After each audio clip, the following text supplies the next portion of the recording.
Good morning. It is Tuesday. What is it? January 28th. This is Packaging Today. This is the start of 4 episodes in a row that are just around 10 minutes long. I am one of your faithful hosts. Dare we say the most faithful, because I am here in my Elmo hoodie on a Tuesday morning.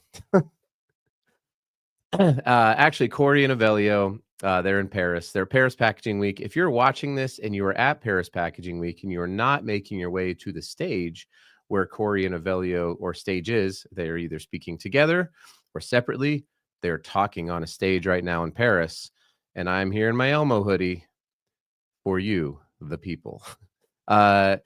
But today here on this show, so if you're in Paris, go check them out, connect with them. Don't pay attention to me at all. But if you're here today, we are going to be going through an article that I saw in, wait for it, Packaging Tech Today, where we are going to be looking at, they've got 5 trends that are reshaping the packaging and shipping landscape in 2025.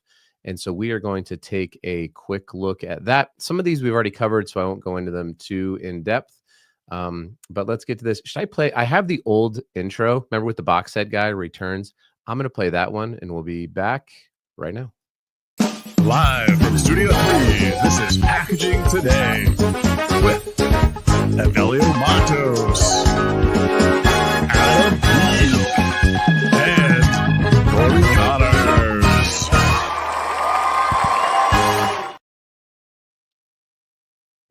Little retro throwback there. Hey, if you are tuning in, we're here live on LinkedIn and also on my YouTube page. Typically, this is going to stream on through a LinkedIn invite, a calendar invite that Avelio puts out. But because he's not here, you got me. Okay, so yesterday we had a whole 30-minute discussion about how labels are packaging and the good things that labels put on packaging, the bad things. If you didn't get a chance to watch that, I think you can still go back on LinkedIn and check it out. We'll also be putting it out through a podcast. Packaging Today is a podcast. So if you miss any of the live streams, just go look for Packaging Today anywhere that you listen to podcasts, and you should be able to find it. The one from yesterday will be up in a little bit as soon as Avelio gets around to getting it posted. Maybe I'll just post it on my People of Packaging, because why not? Right? Why not? We should just do it. Okay, so let's get to this article here. We've got 7 minutes. 5 trends reshaping the packaging and shipping landscape in 2025. Like I said, this is in Packaging Tech Today. And this is written by, we'll give credit, we've got Charles Haverfield. He's the CEO of US Packaging and Wrapping, different wrapping. All right, so we see the first trend, which Avelio and I talked about actually on his Unboxed page, the rise of America First policies. We had a whole episode called Trump Won, Now What? Thank you, Chris. I love the energy that you're bringing. Labels are awesome. Totally agree. So we did an episode called Trump Won, Now What? And, this, again, like, we're not going to dig all the way into the socioeconomic implications of all of whatever the newest policies are. But one of them that will impact us is, in fact, proposed tariff increases. And we don't really know what those are going to be, but they are very real. And so we should be aware of these things, and we should be willing to kind of shift and move and ebb and flow. And what does Bruce Lee say? Be like water. And we should be able to help our customers navigate what these are. Sustainability initiatives, these have been around for quite a while. He does talk about here COP29, the latest agreement. I would say, and we have covered EPR, we'll continue to cover EPR as things roll out. Because a lot of that is similar to the tariffs, is legislation that is going to have a massive impact on us in the packaging industry. So please stay tuned. We will continue to cover the EPR rollouts, especially as Oregon begins to collect. Just a quick reminder, once again, everybody, make sure you register with CAA. CAA, Circular Action Alliance. Go get your company registered so that you can start reporting to Oregon.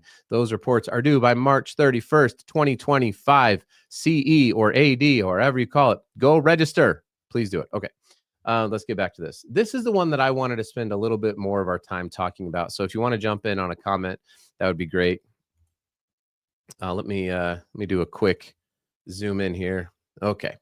So carriers moving away from actual weight rates. So if you can read this, you can read it on the screen, or I'll just kind of do a quick summary. So he says, as more companies rethink their pricing strategies, a shift from actual weight to dimensional weight pricing is likely to become the industry standard.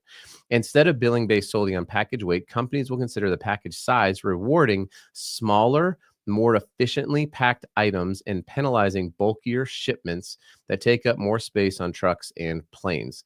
This will have a ripple effect on packaging design. So getting smaller, he thinks there's going to be more flexible packaging solutions that will minimize waste. Dimensional weight pricing offers incentive to reassess the size and weight of their shipments. I just read the whole thing. As a result, more companies will adopt flexible packaging solutions and lightweight materials. Okay, so let's have a chat about this, because 4 and 5 we've also talked about. We've talked about AI a little bit. We've talked about paper-based packaging and the paperization of packaging. But I want to talk about this actual weight versus dimensional weight for 3 minutes. I'm still getting over that cold, by the way, so apologies if I sound a little coldy. So I want to encourage everybody to go, if you're watching this on LinkedIn or if you're not, go follow Bolt Smith Packaging, BOLDT SMITH. This isn't like a paid thing or whatever. They're just great. Hang on, I have to.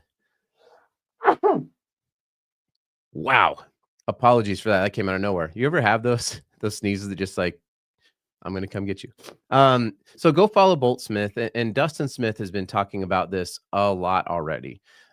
This idea of dimensional weight and the amount of savings that can happen when we in fact right size our packaging. Now, I do think that this has been a nice to have for a long time, right? It's a good idea. If you can right size it, you can save a little bit. But that little bit that you saved maybe wasn't enough to go through all of the testing, all of the design, all of the costs that are associated with maybe taking out a little bit of here and there on your packaging. However, if what, who I say the author of this article was, let's give him credit, Charles Haverfield, CEO of US Packaging and Wrapping, if he is in fact correct, then this is the change that's happening, then the financial incentive begins to shift quite a bit, right?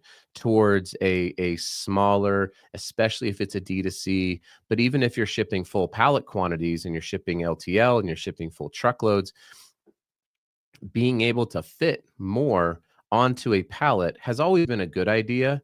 But if the freight rates are beginning to shift towards this, then the impacts are a lot bigger. And so I can't stress this enough, that this year, 2025, I think is a big year where companies are going to be taking a broad look, not just at their packaging design of their graphics, but also at the structural design of their packaging. The structural design is going to come in because everyone's going to have to get together all of their specs, right? Shout out to our guys over at SpecRite. They're going to have to get all of their specs together, and they're going to have to know what their data is. They're going to have to report it. If you don't know how to do that, you can combine SpecRite and Lorax EPI, and those things come together. We'll be learning all about it in Nashville next week. Myself and Corey will be there. So companies are going to have to do that. Well, when you start to gather your data, there's a great book called Measure What Matters, and you start to measure that data, you're going to start to see maybe areas of improvement that you can have. And as you start to report it, you're going to see that there's not only impacts with the EPR, but now there's impacts with your freight. And so you can, employ somebody like a Bolt Smith Packaging to come in and take a third-party holistic look at it, help you out with testing and do all the heavy lifting. I think is a tremendous opportunity for that, not just on the design. Though the design, I think I talked about the Sunrise 2027 yesterday when we're talking about labels. When that barcode goes away and it goes to a QR code, every single packaging artwork is going to have to change and be looked at, and that's going to be in 2027. So a lot of changes happening in our industry, and I think it's really fascinating, and that's why it's an exciting time to be talking about packaging. Hey, thanks everybody for tuning in. Thank you, Chris, for the single comment that we had this morning, that labels are awesome, and I can think of no other better way to end it.